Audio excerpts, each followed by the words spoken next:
Hello student, math magician online class में आपका स्वागत है। मैं श्याम कुमार। अभी फिलहाल आप लोगों को त्रिकोणमिति के बारे में बता रहे हैं दोस्तों, और त्रिकोणमिति पर जो बेसिक सवाल सब होता है उसको मैं आपको बताता हूं।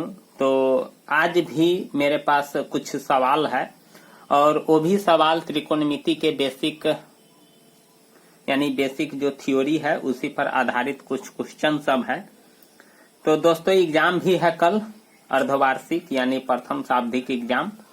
तो उसमें यह पूछने की संभावना 100% बन सकती है। तो दोस्तों इसको ध्यान से समझिएगा। देखिए क्वेश्चन है कि त्रिकोणमितीय सारणी के प्रयोग के बिना sine square 15 degree plus cos square 15 degree का मान बताइए। ये जो आप देख रहे हैं बिहार 2009 एनुअल जो लिखा हुआ है यहाँ, तो इसका मतलब है कि 2009 में जो एग्जाम हुआ था उसमें यह क्वेश्चन पूछा गया था। तो इसका मैं आपको पहले बना करके दिखाता हूँ दोस्तों। देखिए क्या लिखा हुआ है, sine square 15 degree plus cos square 15 degree का मान आपसे पूछ रहा है। सीधा सा बात है दोस्तों, आप जानते हैं, इसका मैं आंसर बता रहा हूँ। ये पहला क्वेश्चन है, यानी आप जानते हैं दोस्तों sign square theta plus cos square theta बराबर होता है 1। देख रहे हैं ना, ये आप जानते हैं। और कैसे होता है, अगर जरूरत पड़ेगा तो कमेंट कीजिएगा दोस्तों, मैं आपको बताऊंगा कि यानी एकदम यह बात सिद्ध होता है कि sign square theta plus cos square theta बराबर 1 होता है। तो यहाँ क्या होता है कि देखिए साइन स्क्वायर थीटा और कॉस स्क्वायर थीटा का योगफल अगर हम करते हैं तो एक आता है। तो यहाँ थीटा शब्द का यूज किया है, तो इसका मतलब है कि कोण दोनों का सेम होगा। यहाँ भी दोनों का जो कोण है, दोनों का जो एंगल है वह एकदम सेम है। साइन स्क्वायर 15 डिग्री क्या है दोस्तों, sine square 15 degree plus cos square 15 degree बराबर होता है 1, और इसका भी मान कितना होगा, 1 होगा। अगर यहाँ भी sine square 45 degree plus cos square 45 degree बराबर 1 होता है। जब यह बात थीटा पर साबित हो सकता है तो किसी भी कोण पर यह बात साबित हो सकता है। अगर यहाँ 30 डिग्री दे देवे और यहाँ भी 30 डिग्री दे देवे तो उसका भी वैल्यू एक के होगा दोस्तों।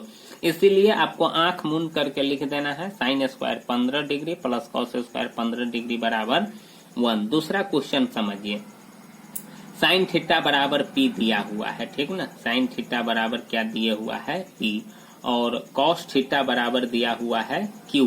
तो आपसे पूछ रहा है P square plus Q square. तो देखिए पी बराबर कितना दिया हुआ है, साइन स्क्वायर थीटा नहीं हो जाएगा, यानी पी बराबर इतना दिया हुआ है तो पी स्क्वायर, तो sign square theta plus Q बराबर दिया हुआ है कॉस थीटा यानी कॉस स्क्वायर थीटा, और sign square theta plus cos square theta बराबर कितना होता है, 1 होता है। ये भी 2008 का जो परीक्षा हुआ था एनुअल का, उसमें यह पूछा हुआ था। तो दोस्तों इस प्रकार से बेसिक सवाल सबको हल करते हैं। अब आते हैं तीसरा क्वेश्चन पर। देखिए कॉट ए बराबर यानी कॉट थीटा बराबर दिया हुआ है 7/8, ठीक ना दोस्तों। तो देखिए ये जो कॉट है यह tan का विलोम है, तो tan का होता है P/B, तो इसका होगा B/P। तो इसलिए B बराबर हो जाएगा 7 और P बराबर कितना हो जाएगा, 8 हो जाएगा। नहीं तो अब देखिए आपको B मालूम हो गया, P मालूम हो गया, तो आपको क्या नहीं मालूम है, H। तो H बराबर आप जानते हैं P स्क्वायर जोड़ B स्क्वायर।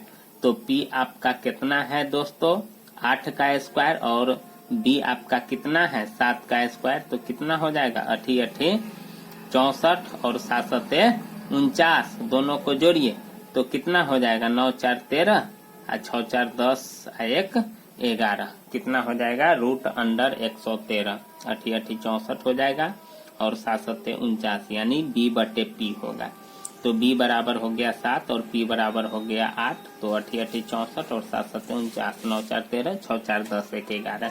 इसको हम आगे बढ़ा दिए हैं, और 113 का तो पूर्ण वर्ग तो निकलेगा नहीं, निकालिएगा तो दशमलव में आएगा, तो इसको इतना ही तक दोस्तों छोड़ देते हैं। अब जो आप देख रहे हैं इसका वैल्यू हमसे पूछ रहा है, यानी 1 plus sine theta into 1 minus sine theta बट्टे 1 plus cos theta into 1 minus cos theta. तो आप जानते हैं दोस्तों कि यह क्या बन रहा है, a प्लस बी और a माइनस बी बन रहा है। नहीं तो a प्लस बी और a माइनस बी बन रहा है तो क्या हो जाएगा, a square minus B square.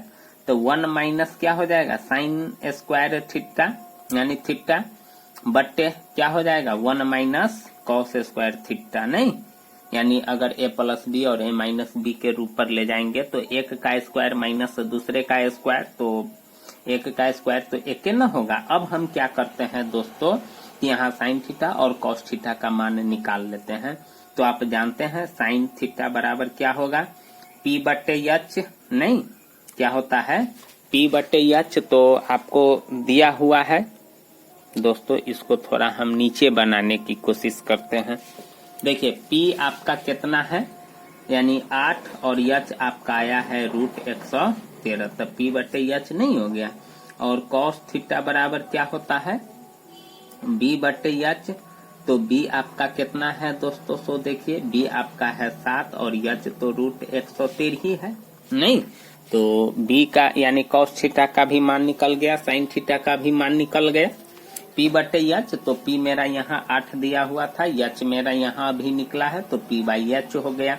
और b मेरा 7 था तो 7 और h मेरा √113 तो 113। अब दोस्तों क्या करते हैं, यहाँ जो आप देख रहे हैं इसमें मान रखते हैं 1 माइनस। अब देखिए साइन है 8 बट्टे √113 तो 8 बट्टे √113 का स्क्वायर हो जाएगा। नहीं बट्टे 1 माइनस कॉस कितना है, सो देखिए दोस्तों 7 बट्टे √113 देख रहे हैं ना दोस्तों, मान रख दिया। पहले इसको a प्लस बी और a माइनस बी के रूप पर इसको हम ले गए, अब यहाँ इसका हम मान रख दिए हैं।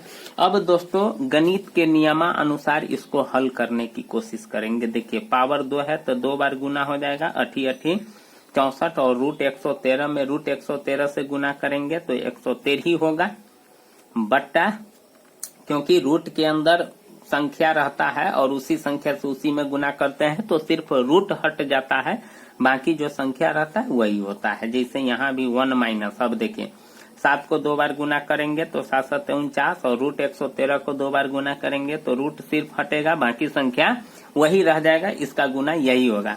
अब इसको बटा पर के दोस्तों घटाव कर लेते हैं, आपको आता ही होगा 113 और 113 माइनस हो जाएगा 64 बट्टे यहाँ हो जाएगा, यहाँ भी हो जाएगा 113 माइनस 49 बट्टे 113। नहीं इसको बटा पर के घटाव करेंगे तो नीचे 1 होगा, फिर एलसीएम निकालिए और फिर भाग दीजिए और जितना आएगा गुना करके लिखिए। दोस्तों यहाँ भी घटाव है और यहाँ भी घटाव है, चलिए ठीक है।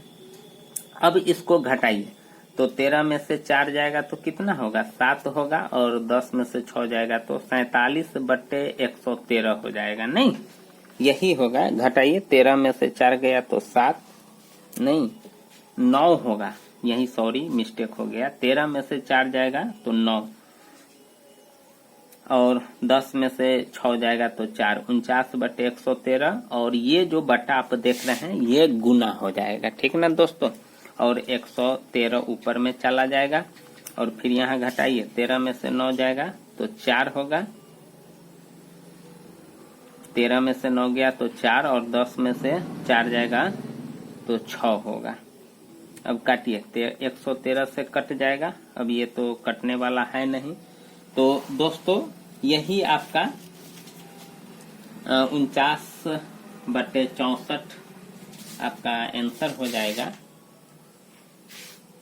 49 बट्टे 64। अब इसके बाद तो आपको आगे काम करने की जरूरत नहीं है, यहाँ इसको मैंने गुना कर दिया है और काट दिया है। तो दोस्तों इस प्रकार से ऐसे ऐसे सवालों को हल किया जाता है। तो अगर आपको अच्छा लगे प्लीज तो चैनल को जरूर सब्सक्राइब कीजिएगा, लाइक कीजिएगा और कमेंट भी कीजिएगा दोस्तों। थैंक यू, धन्यवाद।